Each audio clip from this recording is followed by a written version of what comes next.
তো আবারও ফিরে এলাম। দেখো কড়া বসিয়ে দিয়েছি। আর এই মাছ অনেকে অনেক রকমভাবেই খায়, তোমার সর্ষে বাটা দিয়ে, পোস্ত দিয়ে, সর্ষে পোস্ত দিয়ে, আলু বেগুন দিয়ে। আমি একদম সিম্পলি করব। তো দেখো মানে বেশিক্ষণ সময় লাগবে না, একদম কম সময় এবং টেস্টি একটা ডিশ, টেস্টি একটা মাছের রেসিপি। তো তোমরা দেখে নাও, একদম কম সময়। তোমার অন্যভাবে করতেটা যতটা সময় লাগবে তারও হাফ সময় লাগবে। তো চলো, দেখো কড়া গরম হয়ে এসছে, আমি কড়াতে তেল দিয়ে দেবো।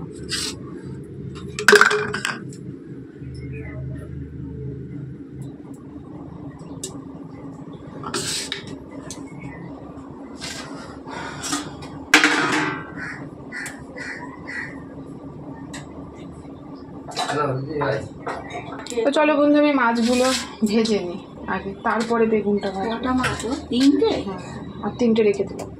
ও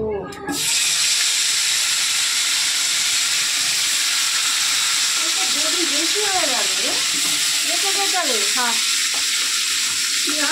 সব মাছ করে সব মাছ করে কি হবে? না তাহলে বেগুন রেখেছে বেশি হলে, দুটো বেগুন অনেকগুলো পিস হয়েছে, যাচ্ছে চলো মাছগুলো ভেজে নেবো। তো বন্ধুরা দেখো, লাল লাল করে মাছগুলো কিন্তু ভাজা হয়ে গেছে।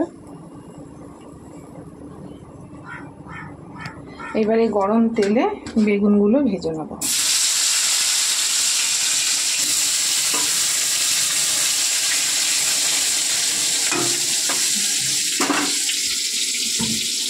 একদম সিম্পলিভাবে, সহজ পদ্ধতিতে।